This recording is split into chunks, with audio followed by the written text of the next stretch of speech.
Les châteaux forts sont emblématiques du Moyen-Âge. On peut en admirer quelques-uns des plus magnifiques exemples en France et en Grande-Bretagne. Malheureusement, la plupart d'entre eux ne sont plus que ruines, et la manière dont ils étaient édifiés reste en partie une énigme. Mais aujourd'hui, l'historienne Ruth Goodman, ainsi que les archéologues Tom Pinfold et Peter Ginn, vont remonter le temps et lever le voile sur les secrets des bâtisseurs de châteaux forts. C'est la high-tech médiévale.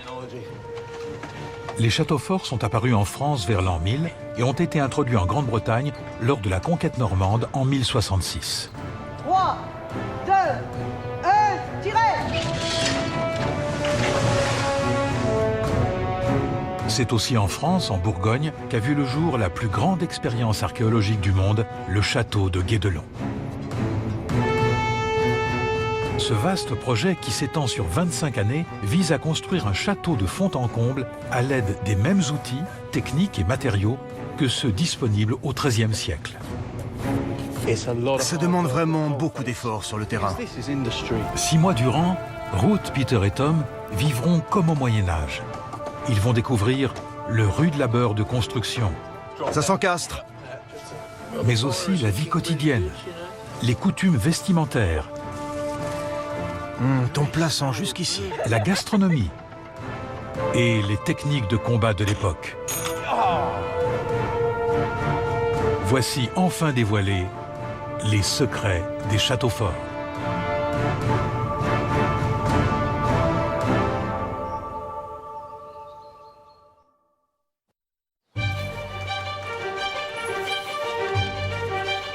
Cela fait 4 mois que l'aventure a commencé. 4 mois que notre équipe s'est glissée parmi les bâtisseurs du château de Guédelon. Parfait. Super. Ils ont appris comment on défendait un château en temps de guerre. Chaque pierre doit être bien alignée, parce que ça va encore monter. Ils ont découvert à quel point les intérieurs étaient somptueusement décorés. Il s'agit d'asseoir sa puissance et son prestige.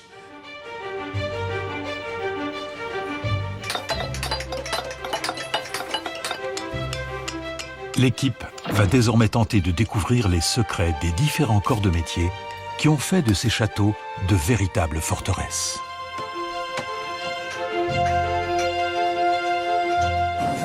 C'est une masse de métal en fusion. Un château médiéval, ce n'est pas que de la pierre. Sans les forgerons et leur fabuleux pouvoir de transformation des métaux, sans les charpentiers et leur formidable maîtrise de la géométrie, Impressionnant. ce château n'aurait jamais pu voir le jour. Il y a des moments comme celui-ci où tout se met en place très rapidement de façon spectaculaire.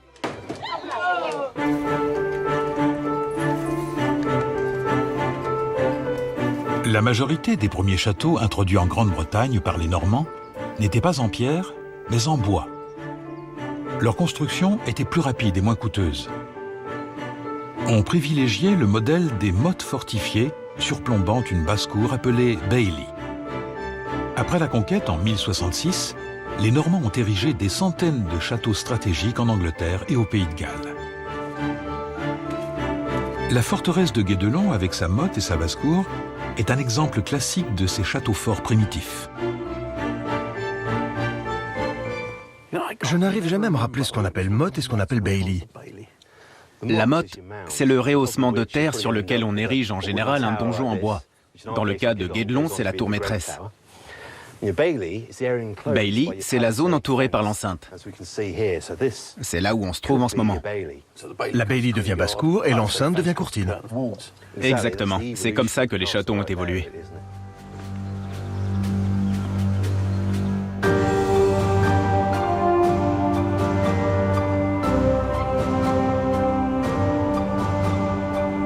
La plupart des châteaux forts primitifs étaient en bois, mais pour certains sites stratégiques, les Normands investirent dans la pierre. Tout en gardant le principe de la motte castrale surmontée d'une haute tour et entourée d'une muraille défensive, ils utilisèrent des matériaux plus solides et bien plus durables. En faisant bâtir des châteaux en pierre, Guillaume le Conquérant voulait signifier que les Normands ne partiraient pas de sitôt. Presque un millénaire plus tard, bon nombre de ces châteaux tiennent encore debout. Cela témoigne du grand savoir-faire de leurs bâtisseurs. Et c'est ce remarquable niveau de compétence que notre équipe essaie de retrouver à Guédelon.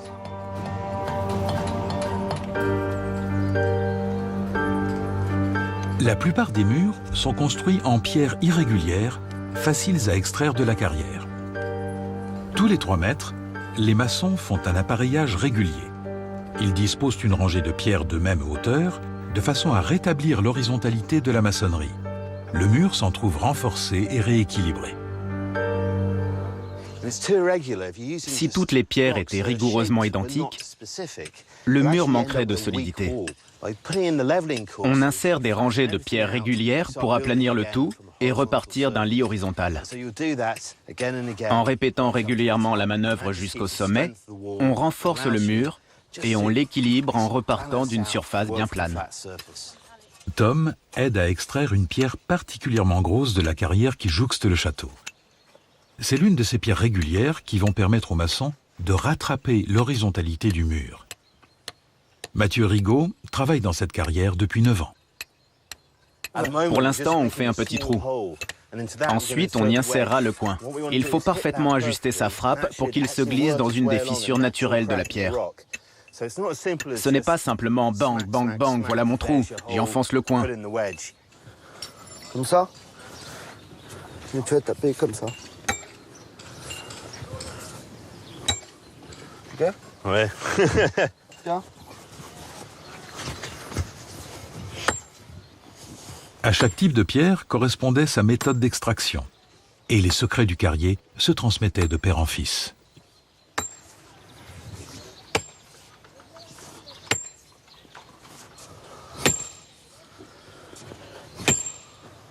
Ça y est, elle est fendue. Il n'y a plus qu'à séparer les 2 blocs de pierre. Pour ça, je vais faire un peu levier. Et puis, je vais insérer de nouveaux coins. Au Moyen-Âge, certains carriers étaient également tailleurs de pierre.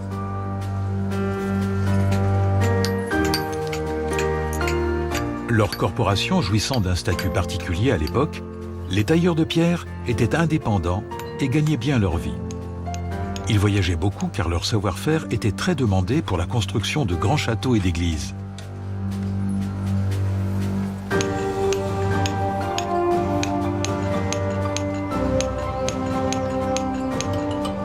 Sur un chantier, c'est dans la loge de taille de pierre qu'ils se réunissaient pour se restaurer, échanger des idées et des concepts. La loge est devenue peu à peu un lieu hautement symbolique, où les plus grands secrets de la maçonnerie étaient dévoilés et où la géométrie était enseignée.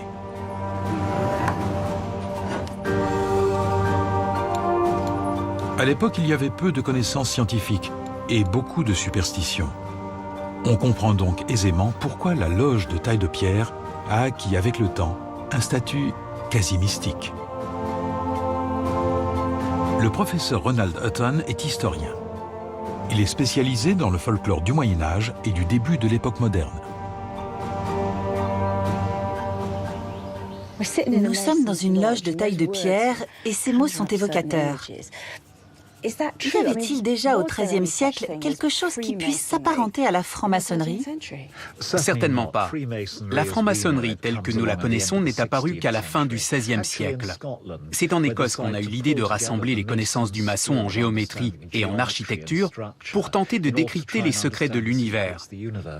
Ainsi naquit une société secrète dédiée au savoir qui devint la franc-maçonnerie telle que nous la connaissons aujourd'hui. Donc, rien à voir avec les traditions des bâtisseurs médiévaux? Disons que la maçonnerie médiévale portait les germes de la franc-maçonnerie moderne. Un maçon au Moyen-Âge accomplissait l'œuvre du Créateur. Il bâtissait les maisons de Dieu, les églises, les cathédrales.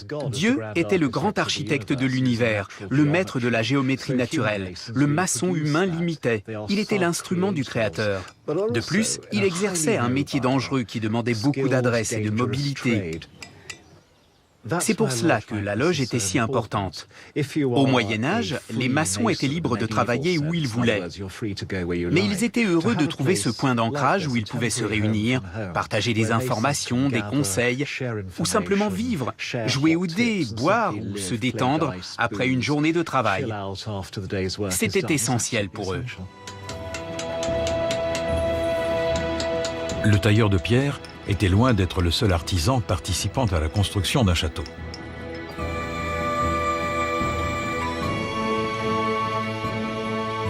Un chantier consommait également beaucoup de bois et pour cela, il fallait des charpentiers. Les charpentes, les portes, les chemins de ronde, les ponts-levis étaient tous fabriqués en bois.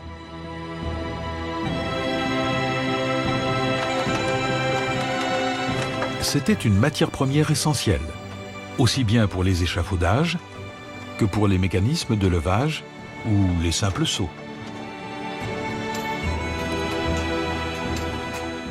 Ici, à Guédelon, l'échafaudage en bois est la partie la plus visible, mais c'est aussi la plus fragile et la plus dangereuse.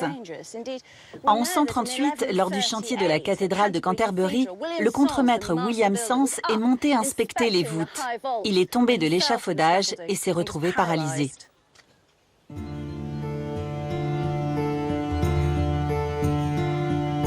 Pour sécuriser l'échafaudage, on perce des trous dans le mur du château.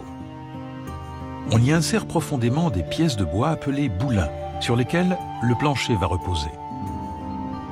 De la profondeur de ces trous de boulins dépend donc la solidité de la structure. En les perçant à intervalles réguliers, on peut implanter les boulins plus haut au fil de l'évolution des travaux. Cela évite d'avoir un échafaudage qui s'élève du sol au sommet. C'était un problème pour le charpentier et le tailleur de pierre. En tant que maître d'œuvre, Florian Renucci supervise la totalité du chantier expérimental. Il est le responsable de la sécurité des bâtisseurs de Guédelon. Évidemment, on voudrait qu'il n'y ait pas de mort pendant la durée du chantier. Vous avez été obligé de faire certains compromis et d'appliquer certaines règles de sécurité modernes. Dans quelle mesure cet échafaudage s'apparente-t-il aux échafaudages du XIIIe siècle? À quel point a-t-il été modernisé et sécurisé? Eh bien, en réalité, l'apport du XXIe siècle à nos mesures de sécurité se limite à l'utilisation du fer et aussi à celle d'un bois plus moderne. Un échafaudage du XIIIe siècle aurait donc été très similaire. Le bois aurait été coupé à la main, pas à la machine, et les boulons auraient été remplacés par quoi? De la corde. De la corde. Ça aurait été attaché? Oui. On a dû faire... Un petit compromis.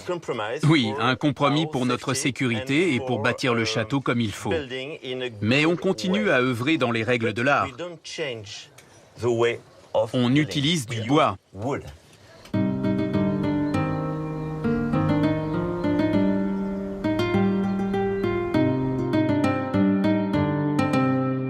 Un château fort serait incomplet sans une chapelle dans l'une de ses tours. C'est là que le seigneur et les siens s'adonnaient à leurs pratiques religieuses. Même les profanes avaient coutume d'assister à la messe au moins une fois par jour. Une chapelle était donc considérée comme étant un attribut essentiel. On passe ici, là? Nicolas Touchefeu est le chef charpentier. Son équipe doit élever l'échafaudage d'un cran pour permettre aux maçons de construire l'étage supérieur de la tour qui abritera la chapelle. Les maçons ont creusé les trous et les charpentiers ont préparé les boulins à l'avance. Ils procèdent ensuite à un assemblage par tenon et mortaise, une méthode encore utilisée fréquemment aujourd'hui en charpenterie. Et voilà.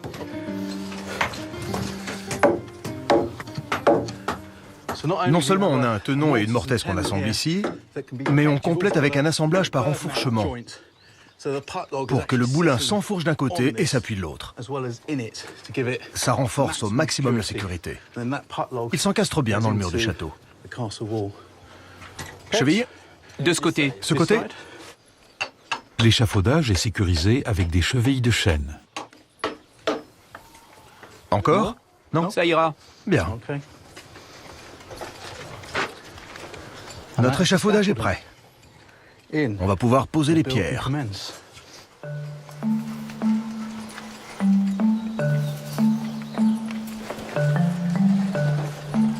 Le travail du tailleur de pierre dépendait beaucoup de celui du charpentier. Mais tous deux dépendaient d'un autre corps de métier. Celui du forgeron. Que ce soit pour les charnières des portes, les barreaux des fenêtres ou les chaînes du pont-levis, le métal jouait un rôle capital. Au pied du château se trouve la forge. Martin Claudel produit les pièces métalliques et les outils nécessaires à Guédelon.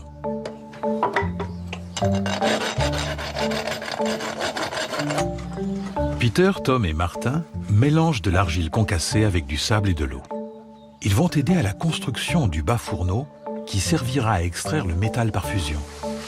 Métal avec lequel on fabriquera, entre autres, des outils. Imaginez un atelier de forgeron, avec tous les fragments de métaux et de clous qui sont projetés partout, et les particules de fer qui se détachent à chaque coup de marteau.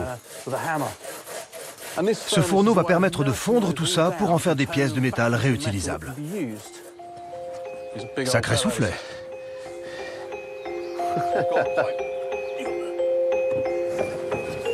Parfait. Ouais, parfait.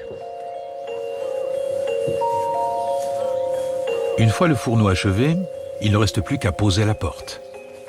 On la colmate avec de la pâte de cendre pour pouvoir la rouvrir aisément.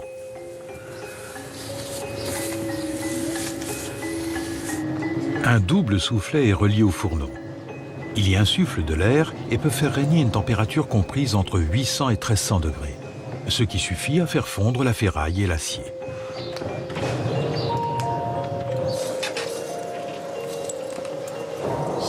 C'est très mélodieux, le son des soufflets. Comme une respiration. Inspirez, expirez.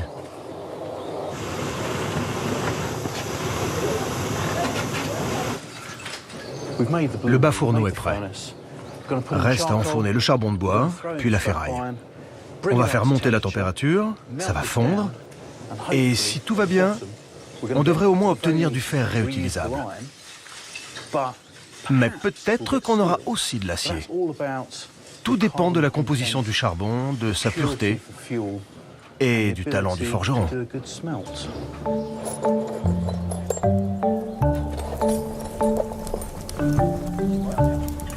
L'acier est du fer dont la structure comporte une quantité bien spécifique de carbone. Plus la température du fourneau monte, plus le fer absorbe le carbone contenu dans le charbon. Il faut trouver le juste équilibre, et ce n'est pas facile. C'est la technique que l'on utilisait au Moyen-Âge, bien avant la chimie des temps modernes. La moindre quantité d'acier était précieuse, car sa dureté permettait de fabriquer des outils beaucoup plus performants.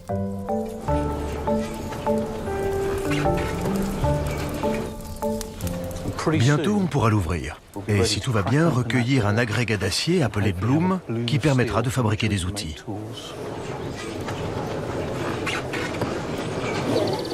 Le moment est venu. La ferraille qu'on avait mise au-dessus doit être tombée au fond sous la forme d'un bloom d'acier. Clément fait craquer la pâte de cendre que Thomas avait confectionnée pour colmater la porte. Ça y est, c'est ouvert. On peut voir le bloom posé sur le lit de braise. C'est une masse de métal en fusion obtenue à partir de tous nos petits morceaux de ferraille. Tu me dis quand je tourne. Hein. Tourne là. Voilà, là, dessus.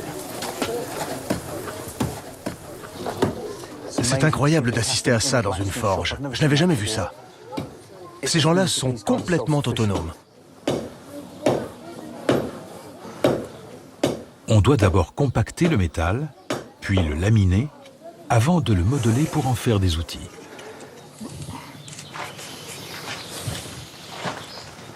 Pour qu'il soit bien dur, on plonge brusquement le bloom incandescent dans l'eau froide.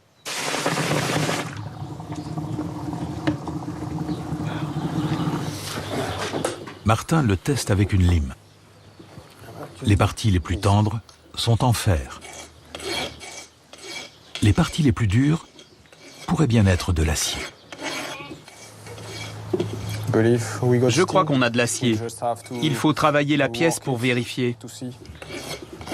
Si Martin parvient à produire de l'acier très dur, il pourra ensuite en faire une lame de hache bien tranchante.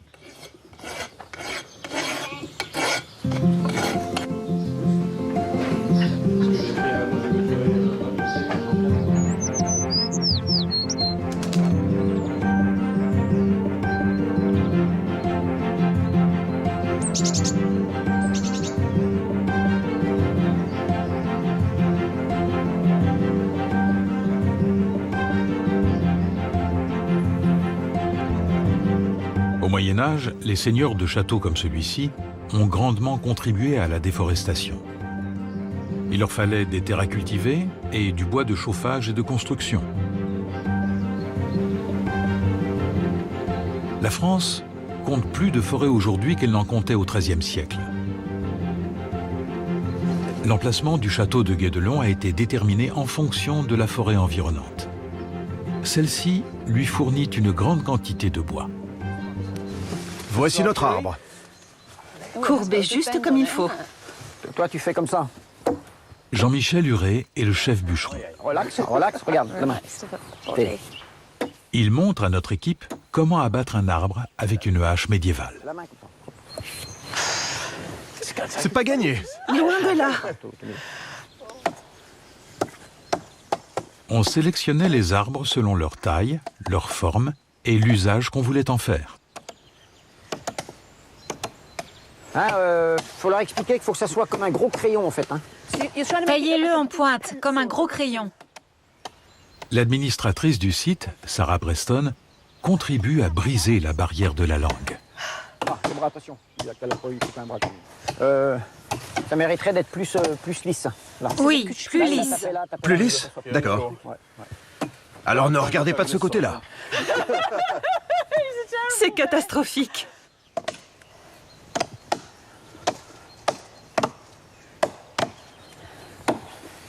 Jean-Michel me dit que c'est bientôt fini. Mais il ne sait pas exactement de quel côté l'arbre va tomber. Il pourrait tomber en arrière. C'est possible. Continue à frapper.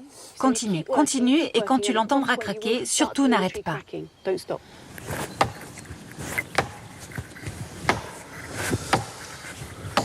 C'est tellement facile aujourd'hui d'avoir du bois ou de la pierre ou n'importe quelle matière première. C'est fou ce que les choses les plus simples impliquaient comme travail à l'époque.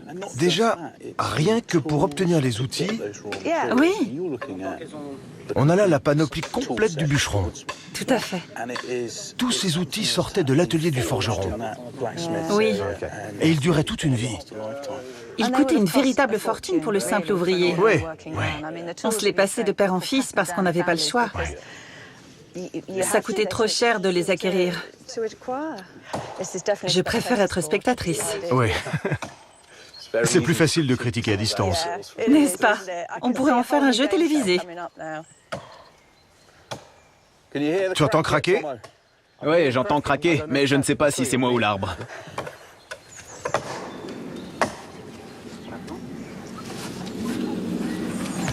Ce que j'aime dans ce genre d'expérience, c'est le degré d'adresse et d'intelligence qu'il faut pour accomplir les tâches les plus simples.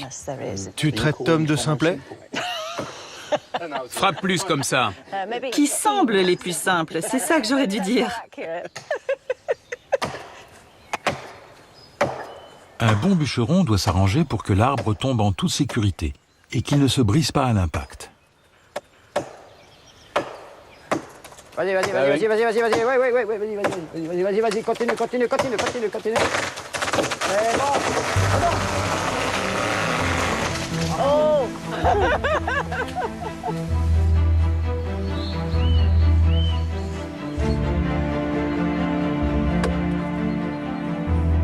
Une fois équarri, ce tronc sera utilisé par les charpentiers pour la tour de la chapelle.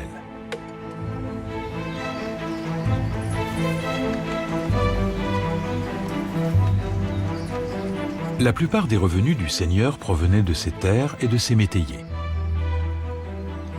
La construction de moulins hydrauliques, par exemple, pouvait lui assurer un revenu régulier. Ces moulins avaient un impact considérable sur la vie des villageois et des agriculteurs. Moudre le grain à la main était un travail très fastidieux. Il fallait le faire 2 heures par jour pour approvisionner le château en pain. Mais à lui tout seul, un moulin peut faire le travail de 40 personnes. Selon le Domesday Book, commandé par Guillaume le Conquérant, il y avait en Angleterre, dès l'an 1080, plus de 5500 moulins hydrauliques. On sait peu de choses sur les moulins de cette époque. L'un des projets les plus ambitieux de cette année à Guédelon est la construction d'un moulin hydraulique dans les règles de l'art du XIIe siècle. L'équipe du château et les archéologues ont basé leurs plans sur les restes d'un ancien moulin découvert en 2008 en France, dans le Jura.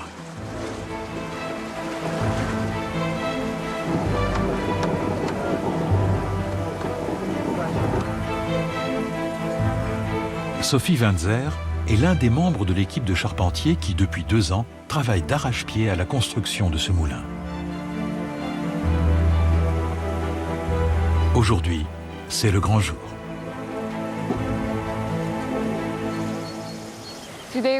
Aujourd'hui, on va essayer de faire de la farine avec notre moulin hydraulique. On va ouvrir cette vanne, l'eau va couler et, espérons-le, la roue tournera et la meule moudra le grain. Donc c'est l'occasion de le voir fonctionner et d'enrichir, enfin de valider les connaissances archéologiques. Tout à fait. C'est de l'archéologie expérimentale. C'est pour ça qu'on a essayé plusieurs fois. À chaque fois, on a dû changer des pièces et procéder à des modifications. Bien, l'un de vous va ouvrir la vanne. L'eau arrivera. C'est ça. Et l'autre devra surveiller si la roue tourne correctement, si les aubes et le reste tiennent. Il y a une vanne qui permet de tout arrêter en cas d'urgence. Parce que si quelque chose vient bloquer le mécanisme, ça peut tout détruire en l'espace d'1 minute. Beaucoup de travail perdu. Oui, et c'est peu de le dire. Une vanne d'urgence. Oui. Quelqu'un surveille les aubes. Oui. Et il s'assure que le mécanisme fonctionne bien. C'est ici. Tu tires.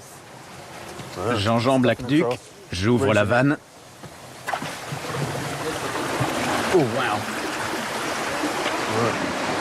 Vite, au deuxième poste.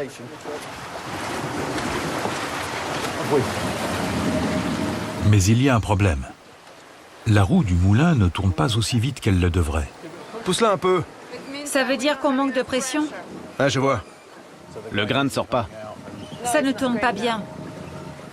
Comme les pièces sont en bois, il y a beaucoup de friction et beaucoup de résistance. Il faut qu'on trouve une solution. On entend le bois chanter. Oui. Ouais. Et aussi, la pierre a besoin de s'user un peu. Oui. Ce sera plus fluide. Toutes les pièces sont trop neuves. Elles manquent de patine. Ouais. C'est de l'archéologie expérimentale. Ça consiste à essayer de voir comment ça fonctionnait exactement. C'est facile en théorie d'imaginer comment l'eau peut faire tourner un moulin. Le flux s'engouffre dans la vanne et propulse la roue. Mais le problème, c'est qu'il n'est pas assez puissant pour actionner le moulin. Pour le moment, il y a trop de frottement dans le mécanisme. Si la meule tourne, c'est parce qu'on l'aide à tourner. On est à 2 doigts de trouver le bon réglage pour que ça marche parfaitement. On y est presque. Presque. Si ce problème n'est pas résolu, 2 années d'études approfondies et de travail méticuleux seront vouées à l'échec. Mais Peter et Tom ont bon espoir. Ils apportent quelques petites modifications et lubrifient les rouages du moulin avec de la graisse de porc.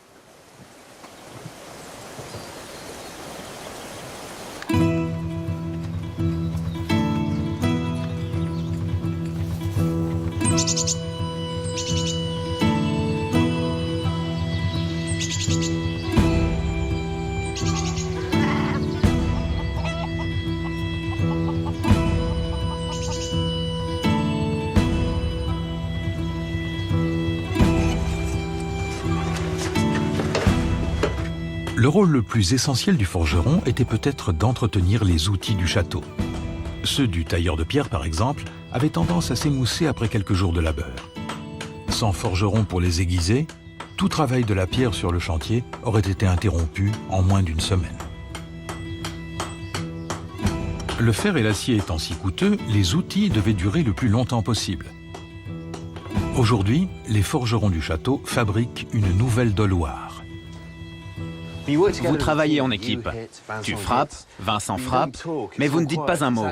C'est quoi? C'est une question d'expérience? Vous écoutez le bruit? Oui, c'est l'expérience. On a l'habitude de travailler ensemble et puis on a un code. Quand je laisse mon marteau tomber sur l'enclume, ça veut dire stop. D'accord. Peu importe le bruit dans la forge, vous avez aussi des signaux visuels. Ça marche comme ça. Par contre, je vais changer de tenaille. Une pièce d'acier très dure va être soudée à une tête de hache en fer. Elle en constituera le tranchant.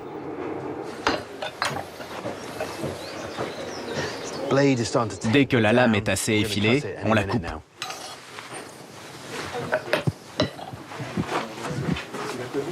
Oui, ok. Tom se lance. Il essaie de couper l'acier. Ce n'est pas aussi facile que je pensais. Mais ça avance.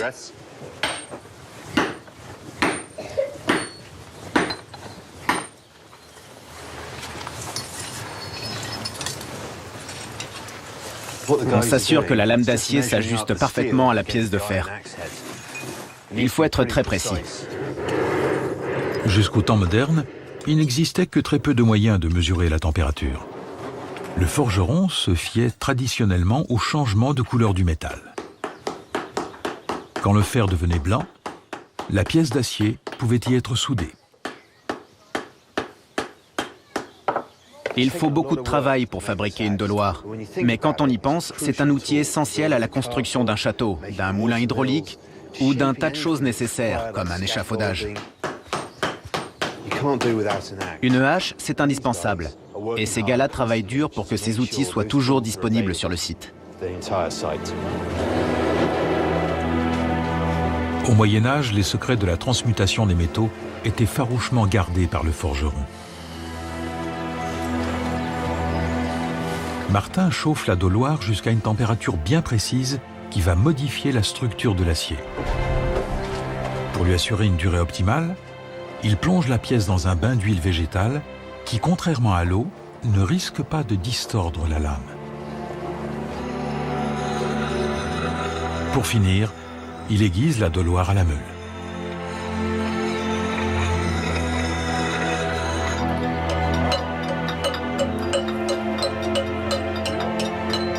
Au Moyen-Âge, le tailleur de pierre était peut-être vénéré, mais bien des gens attribuaient au forgeron des pouvoirs surnaturels.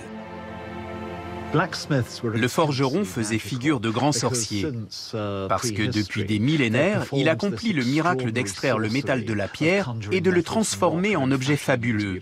Au Moyen-Âge, on pensait que le forgeron était un grand guérisseur. La femme enceinte craignant l'accouchement, l'enfant ou l'adulte malade était disposé sur son enclume et le forgeron mimait des coups de marteau censés chasser le mal qui les tourmentait. Le peuple pensait que, comme les rois, ils avaient le pouvoir de guérir par simple imposition des mains. Ces pouvoirs étaient-ils considérés comme de la magie ou faisaient-ils simplement partie du quotidien? Ils faisaient très peur. On y voyait un pacte avec le diable. Ah oui? Ironiquement, ça donnait du prestige aux forgerons. Par exemple, on pensait qu'il était le seul à pouvoir ferrer les chevaux noirs du diable, sans être obligé de lui vendre son âme. Dans certains contes, le maréchal Ferrand, qui était parfois un saint, était capable de saisir le nez du diable avec ses tenailles rougeoyantes et de l'envoyer paître. Quelle était la réaction de l'Église? L'Église a canonisé certains de ses maréchaux ferrants, comme Saint Dunstan en Angleterre. Maréchaux ferrants et forgerons étaient si utiles que l'Église les tolérait, tant qu'ils n'avaient pas de religion parallèle.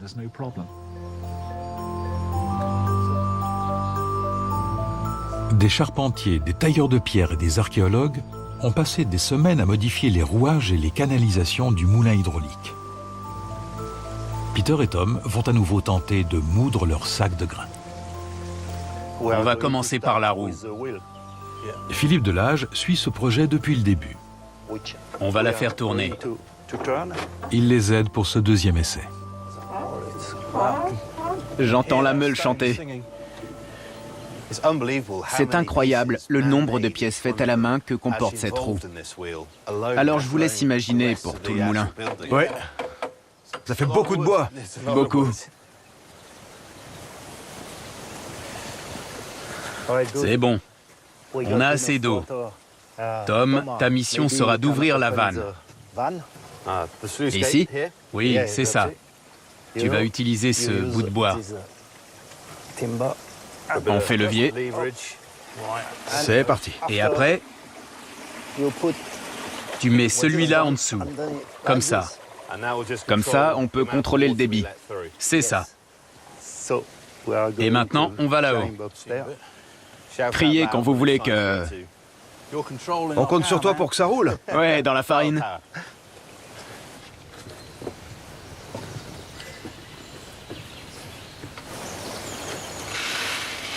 Remplis-le bien. Tout est prêt pour la farine? Oui. On dit à Tom d'ouvrir? Oui. Tu es prêt, Tom? Prêt. Tu peux ouvrir. C'est parti. Tom a ouvert la vanne. L'eau arrive. Elle va atteindre la roue. Elle a atteint la roue. Ah, regardez-moi ça.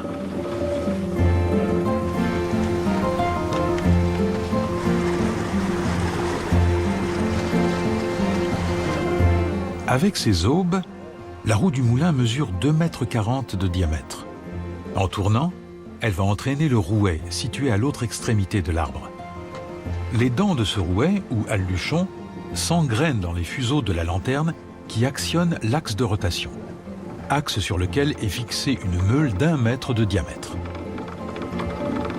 La meule dormante est située sous la meule tournante dont le mouvement va moudre le grain.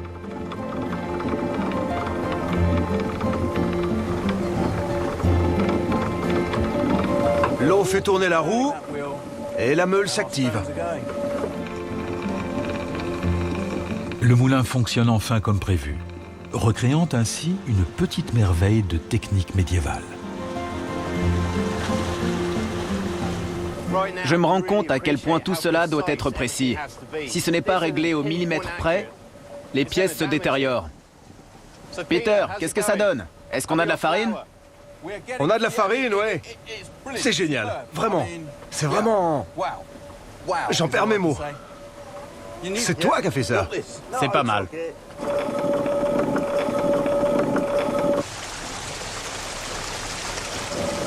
J'en reviens pas.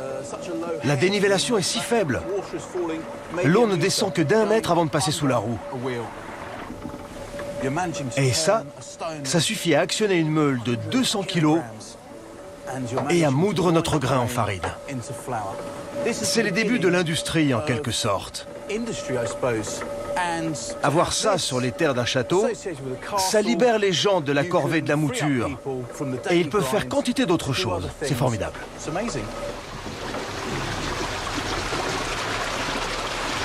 Le voilà. Me voici. Le duc de l'aqueduc. Voyons ce qu'on a. C'est tout? Comment ça, c'est tout? C'est fantastique. Tu es content, Philippe? Je crois que c'est un bon début.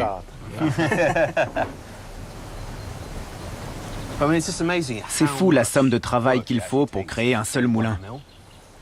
Il faut des centaines et des centaines de pièces de bois, d'énormes pierres.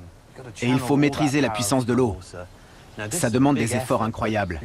Mais si vous pouvez faire du pain, vous pouvez nourrir des familles, des soldats, des ouvriers. Construire des châteaux. Ça en vaut la peine. Un château a besoin de quoi? De nourriture. Il en a grâce à ça.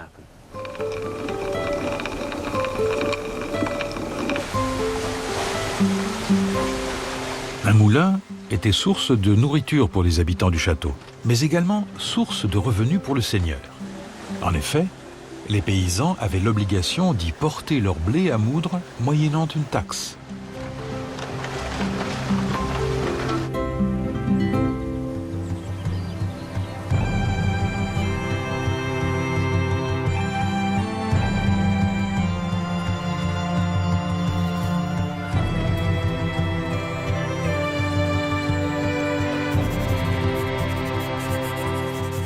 Le prochain grand projet à Guédelon consiste à construire une galerie de bois en encorbellement qui contournera la chapelle par l'extérieur. Elle permettra aux soldats de poursuivre leur ronde sans perturber le recueillement sacré de la chapelle castrale.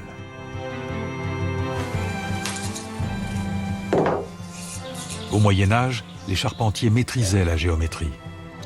Ils dessinaient leurs épures à même le plancher parce que le parchemin était cher et le papier encore très rare.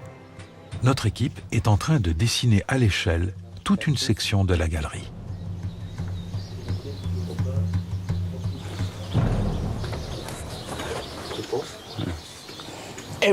Chaque pièce de bois du château de Guédelon prend naissance ici, sur le plancher d'épure.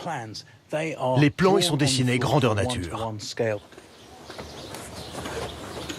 Les unités de mesure médiévales n'étaient pas uniformisées. Selon les régions, elles variaient. C'est fascinant de constater qu'ils utilisent très peu de chiffres. Leurs mathématiques sont basées sur des proportions géométriques. 2 de ceci, 3 de cela, j'en prends la moitié, le double, le quart, le tiers. Ce n'est jamais 0,652. Ce n'est pas un hasard si le pouce en français est une unité de mesure. Les gabarits des unités de mesure variaient selon les sites.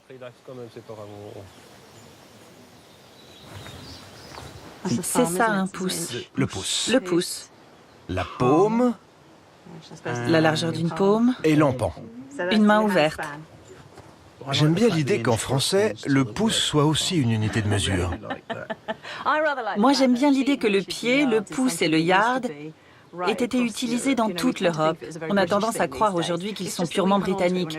En fait, c'est simplement qu'on est les seuls à les avoir gardés. Il y avait une multitude de petits pouces, de petits pieds partout en Europe. Tous étaient différents. À Guédelon, on s'est basé sur le système de mesure d'un château médiéval tout proche. Si au XIIIe siècle on avait construit là-bas, on aurait trouvé un écriteau indiquant la mesure exacte du pouce ou de la paume sur ce site. Oui, on aurait pris ces mesures sur une personne en particulier. En cas de décès, on les aurait notées pour les appliquer jusqu'à la fin du chantier. Pour tracer une ligne droite sur le plancher d'épure, elle doit être bien tendue. On utilise de la ficelle et de l'ocre rouge. Tire bien haut. Très bien. Des lignes d'assemblage sont tracées sur chaque pièce de bois que l'on dispose ensuite sur le plancher d'épure.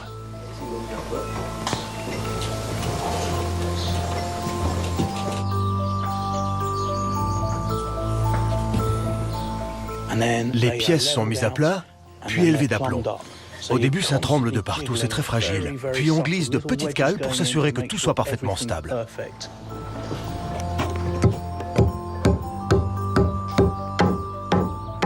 Quand tout est bien mis en ligne, on peut préparer les joints d'assemblage.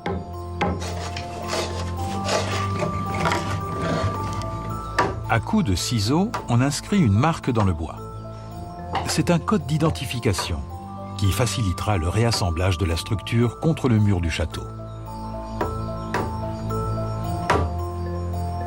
À l'époque, chaque équipe d'artisans avait ses propres marques d'assemblage. On peut désormais procéder à l'établissage de la structure.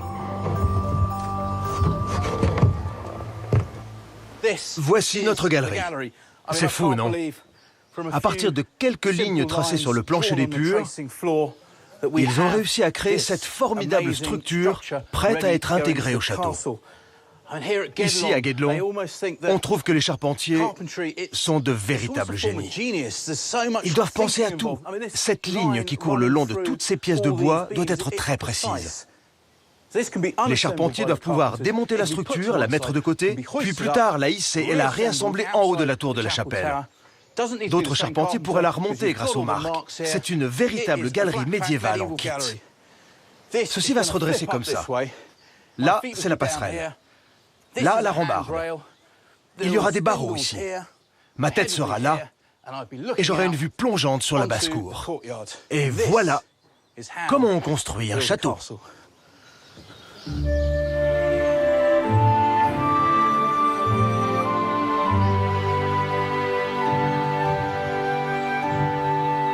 On pense qu'un château comme celui-ci devait abriter une trentaine de personnes. Le seigneur et sa famille, les serviteurs et les gardes. Ce sont les cuisines du château qui nourrissaient tout ce monde. Et le pain était la nourriture de base. Il était cuit dans un four en pierre.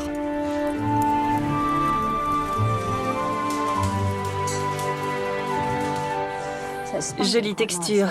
Ruth et Tom vont essayer de faire du pain avec la farine du nouveau moulin. Ruth utilise un agent levant qui était très populaire au Moyen-Âge. Ça sent un peu l'alcool. Oui. Le levain est probablement la plus ancienne méthode que l'on connaisse pour faire lever le pain. On n'ajoute pas d'ingrédients, juste un peu de pâte mise de côté lors de la fournée précédente. La dernière fois que j'ai fait du pain, j'ai mis un peu de pâte de côté. J'ai ajouté un peu d'eau, un peu de farine fraîche. Et voilà le résultat. C'est de la pâte fermentée? Exactement. Rien d'autre. Rien d'autre. Je n'ai pas triché. Je n'ai pas ajouté de levure. Et ça va nous fournir une bonne dose de glucides. Oui. Le pain est l'aliment de base du travailleur. Ce n'est pas très appétissant pour l'instant, mais je crois que tu as du travail pour moi. Tu veux pétrir un peu? Vas-y. J'ajoute ça? Oui. Tu mélanges bien au fur et à mesure. Comme si tu nous préparais de la pâte de chaux. Je l'incorpore? Oui. Comme quand je fais du ciment? C'est ça. Ça commence à ressembler à l'idée que je me faisais de la pâte à pain. En effet. Moi qui croyais venir faire une pause en cuisine. C'est pas ma faute si tu as avoué n'avoir jamais fait de pain. Le pain, c'était une affaire de famille ou un commerce comme les autres? Comment un boulanger gagnait-il sa vie? En général, le pain était fait à la maison pour la famille. D'accord. Par les femmes. On n'en achetait pas. On le faisait à la maison. Oui, au XIIIe siècle, l'essentiel du pain était fait maison. Ça commence vraiment à ressembler à de la pâte à pain. Quand on pense à la quantité de travail que ça représente, à tous les niveaux... C'est vrai. C'est beaucoup. Oui, c'est beaucoup d'efforts. Donne-lui la forme d'une miche de pain. Bien, parfait. Trace rapidement une croix bien profonde. Quand sa surface est fendue, le pain lève plus facilement. Bien. Ça permet aussi d'avoir un pain encore plus croustillant. Ok. 2 coups. Voilà ton pain. On chauffe le four en brûlant du bois. Puis on enlève les braises avant d'y placer le pain. Ah, c'est chaud. Tu enlèves les braises? D'accord. Qu'est-ce que tu me fais faire? Ça m'a l'air très dangereux. C'est très dangereux, tu as raison. Dangereux, mais amusant. On n'a plus besoin du feu. Il a rempli sa mission. Il a porté le four à température de cuisson. Maintenant, il faut nettoyer le four pour y mettre le pain. D'accord. Il faut aussi qu'il y ait un peu de vapeur pour aider le pain à lever. Pousse tout sur le côté pour dégager l'accès. Ça, au XIIIe siècle, c'est ce qu'on appelait une mesure de sécurité. Ce petit coup de râteau. Maintenant, il faut passer un coup de balai à frange bien mouillé, vite fait. L'idée, ce n'est pas de nettoyer, c'est de créer de la vapeur. Il est là? Oui, passe-le un peu partout.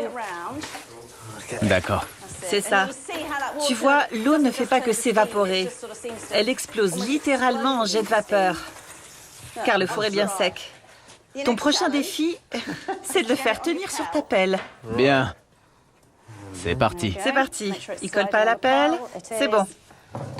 Je l'ai. Tiens. Je le mets au four. Pile en plein milieu. Pile en plein milieu. Voilà, c'est fait. Regarde, ça cuit déjà. Oui. Je t'appelle quand c'est prêt. D'accord. Bon, alors je retourne au boulot.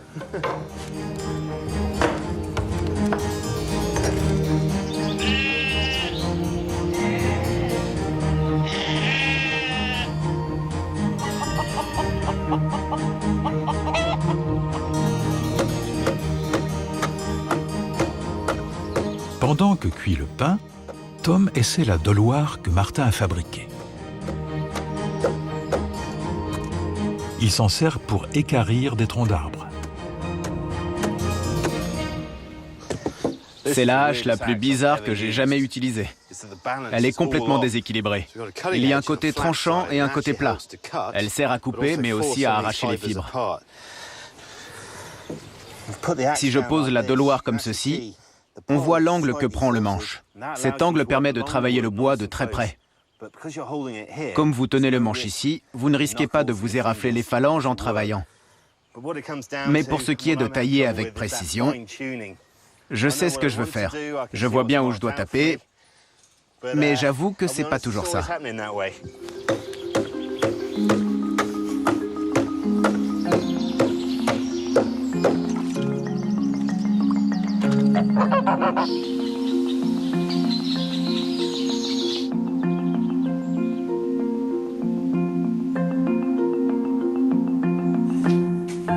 Ok, c'est l'heure de vérité, Ruth. Comment est ton pain? Il est tout noir. C'est normal? Tu veux dire brûlé? Oui. Ah oui, c'est brûlé. Je ne suis pas boulanger et je n'ai pas la prétention de l'être. Le four était un peu chaud. Jetons un œil. Sors-le vite.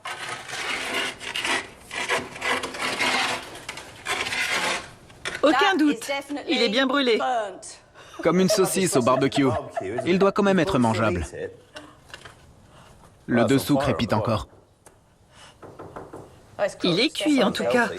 Le four était trop chaud. Ça ne devrait pas brûler en si peu de temps.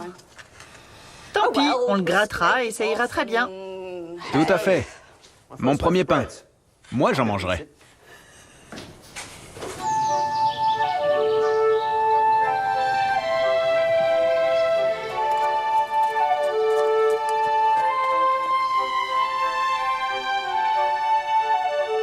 La galerie de bois est prête à être installée sur le flanc de la tour de la chapelle.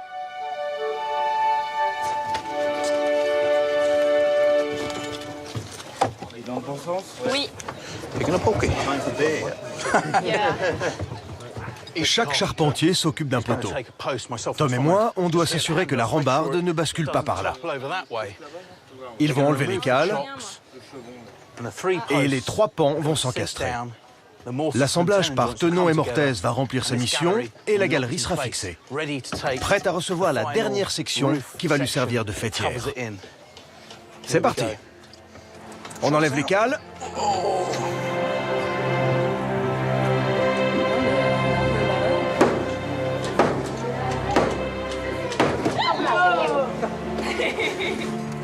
C'est bon, Nicolas?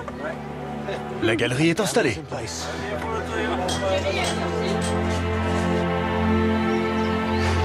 La structure de base étant installée, on doit hisser les longues sablières qui vont soutenir la faîtière.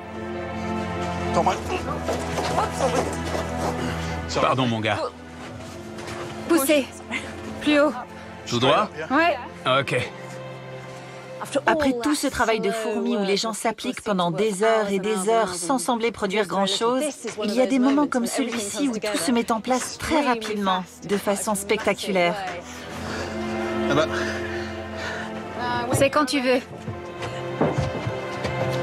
Plus haut. Et maintenant... Ça s'encastre. Oui. C'est bon? Oui. Et il faut l'envoyer vers moi.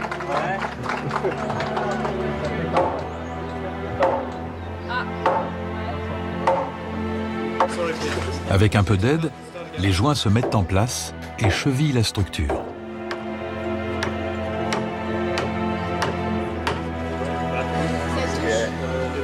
Il n'y a plus qu'à poser la faîtière et c'est terminé. On a un passage entre la grande salle du logis et la courtine.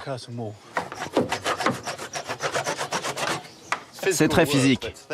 Quand je pense qu'on est parti de quelques lignes tracées au plancher, je ne pensais pas qu'on en verrait le bout. C'est génial.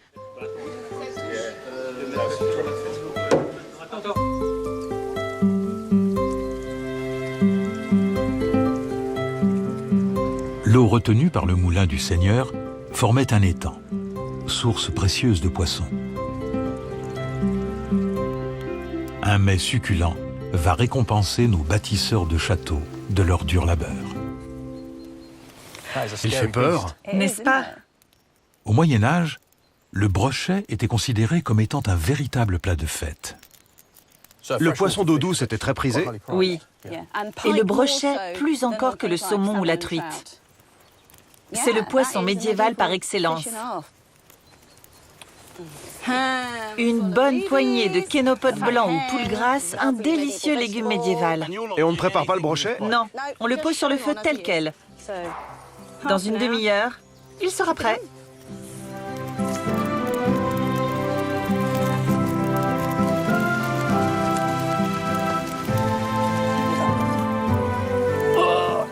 Oui, oui, oui, oui, oui. Le laisse pas tomber. Ça sent bon. Parfait, à table. À table. Le brochet est prêt à être servi à Sophie, Philippe et tous ceux qui ont travaillé si dur à la construction du moulin et de la galerie. Et voilà. Magnifique. Très impressionnant. Je l'ai pêché moi-même. Moi aussi, j'ai apporté quelque chose pour le repas. En l'honneur des charpentiers. On ne maltraite pas sa première miche de pain. Et maintenant, à l'attaque. Ah, regardez-moi ça. Comme c'est moelleux. La mie a l'air bonne. Tu l'as dit. Tu veux bien servir ceux qui sont de ton côté? Super. Merci, Ruth. Philippe, toi qui as travaillé sur le moulin, qu'est-ce que tu penses de ce pain? Il est pas mauvais. Pas mauvais? Regardez comme la chair de ce brochet est ferme. C'est le roi des poissons. Les darnes doivent être de la largeur d'un doigt pour que justement, on puisse les manger avec les doigts. Eh bien, c'est vraiment délicieux. Ça a le goût du vrai. Pas mauvais, n'est-ce pas? C'est succulent. J'ai toujours cru que le brochet était plein d'arêtes. Et donc très difficile à manger, mais... Il n'y en a pas tant que ça. Non. C'est charmeux. Sa tête est très impressionnante. Très. Tu aurais dû le voir avant la cuisson. Il était terrifiant. Buvons à la santé du moulin. Oui, santé. Au moulin. Chin, santé. À la vôtre.